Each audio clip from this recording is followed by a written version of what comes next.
I'm selling my condo. Somebody reached out to me recently and the conversation went like this. Mike, I'm thinking of selling my condo, even if it means I'm selling it at a loss. Now, normally this sounds like a scenario that you would not want to have a discussion about with anybody. It's a tough pill to swallow. But in this video, I'm gonna actually break down that conversation and how I completely understand their decision and why I'm actually going to be considering doing the exact same thing. So yes, I'm not personally selling my condo yet, but the conversation I had with somebody is somebody who's absolutely selling their condo right now. And I wanna walk you through why and what you need to actually consider maybe if you're in the same boat. Of course, if you have any questions, you can always text me at the number here on screen. We can walk through your situation, but hopefully at the end of this video here, if you're in this situation, you can actually have maybe a game plan for yourself on how you want to tackle your situation going forward. So the message I got, it wasn't unique, unfortunately, especially in the last 12 months. It hit a little bit differently for me because I'm actually in the same area and I'm considering doing the same thing. Now, I'm not gonna make any money on the sale is how this conversation went with them, but I feel like it's time to move on. And here's the truth, when I hear that coming from them, it gives me a moment to pause and sit back and really think, okay, what does their life look like? They bought this property, they're living in it now, but they're actually willing to take a loss on it. Here's the truth, they're not alone. There's a lot of people whose life is changing from when you buy a property and couple years later even. And a lot of the people who are selling these condos maybe bought pre-construction 3 or 4 years ago, they move in, but then their whole life is upside down. They might not have had kids and now they do. They might not have been married and now they are. And there's a lot more going on that just can't fit in a lot of these 600 square foot condos. It's just not feasible right now in the GTA. If you're in Brampton, if you're in Mississauga, the numbers don't look like they used to. You might have watched my last video about the numbers in Brampton being down significantly. We're talking 30% on the high end, and this is from the peak in 2022. The problem is, if you bought pre-construction and it was before the peak, you had no ability to know what was going to happen throughout this whole process. Maybe if you bought pre-peak, you're not selling at a massive loss. Maybe if you bought during the peak, you are selling your property at a massive loss, or at least a loss once you factor in everything. And unless your building is unique, unless you have a unique layout and something that really pulls in the buyers, you're not gonna get a value that you're excited about like you would have a few years ago.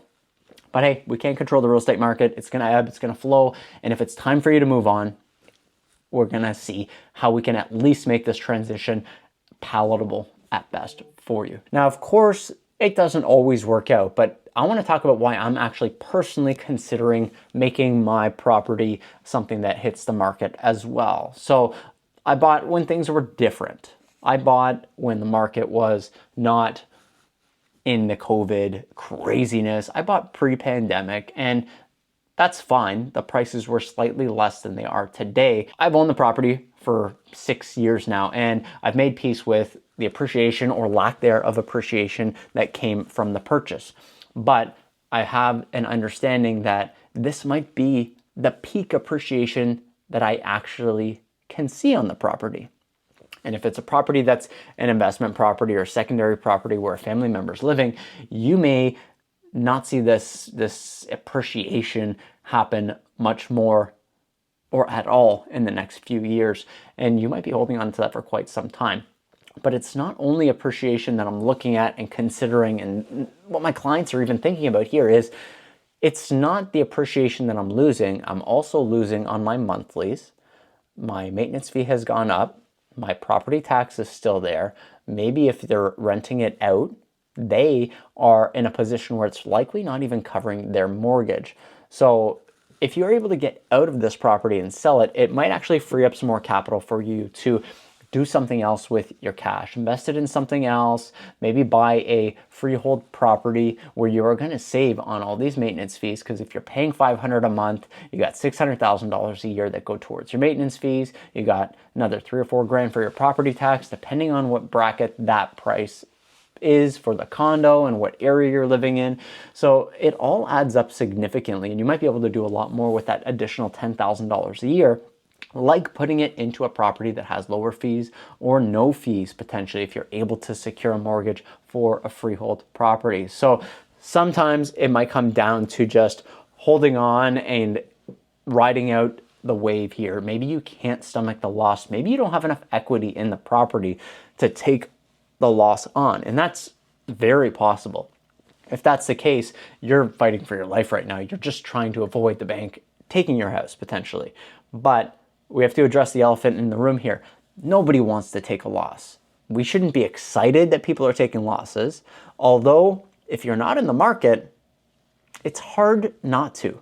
It's hard not to see all of these properties selling for a loss like we've seen in some of the videos that we've put out there and start frothing at the mouth, because a lot of us have been hearing for years that the market is crashing, but we haven't seen any signs of it.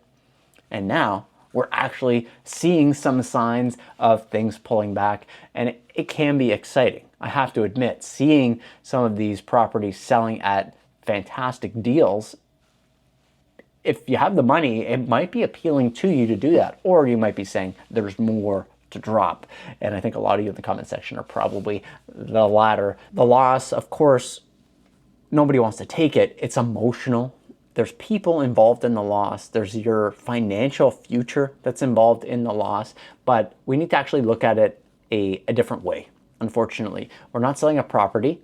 You're buying back some flexibility in your life, and maybe you're buying back some stress that you're constantly putting out there. Every single payment that is at a loss that comes out of your personal account, and you are just going to feel so much better when you don't have that property anymore. I think that's potentially how a lot of people are considering maybe selling a property at a loss right now. Especially if it's an investment property. They might be willing to just cut ties, say they made a mistake, they weren't a great investor, or maybe they were gambling on the market and they made a bad choice. Whatever their situation might be, I think you gotta have to cut ties when it makes sense for you. And you have to make your bet. At this point, you have to hedge it. Do you think the market's gonna go up, go down, or stay flat from where we are today? And if you only stay flat, you're only gonna lose more money on those maintenance fees and those property taxes. So what should you actually do if you're in the same situation like I'm considering and that my clients have their properties on the market right now? You need to get a clear picture of your current home value. Don't go guessing, because stuff that's listed on the market is listed on the market. It's not actually selling. We need to actually get a realtor, somebody out there to look at your property, let you know the truth, not kind of give you that sugar-coated version of what your property is worth. We need to see your property in person, figure out what we think it might actually sell for in today's market. That way you can look at selling price, your carrying costs, your mortgage, your maintenance fee, your taxes, your insurance, and decide what your goals really are. Can we continue to take these payments on every single month? Are you hoping that it's going to rebound, so you're just going to hold on as tight as you possibly can? Or are you scared to admit that you maybe made the wrong decision by getting into the real estate market as an investor or as a speculator possibly? Now, if you're making that decision of selling at a loss, you have to do it yourself. You have to understand the repercussions. You have to understand the pros and the cons, of course, and you have to be confident in that decision. You can't look back once you decide to sell that property and it skyrockets in value. And you can't look back if you hold on to it, hoping for that, and things continue to drop. So if you have any questions, you can always text me at the number on screen, book an appointment in the pinned comment or description box down below, and I'd be happy to guide you through your transition in this real estate market. Thanks so much for watching this video. And if you enjoyed this video here, you might really enjoy one of these ones too. Bye for now.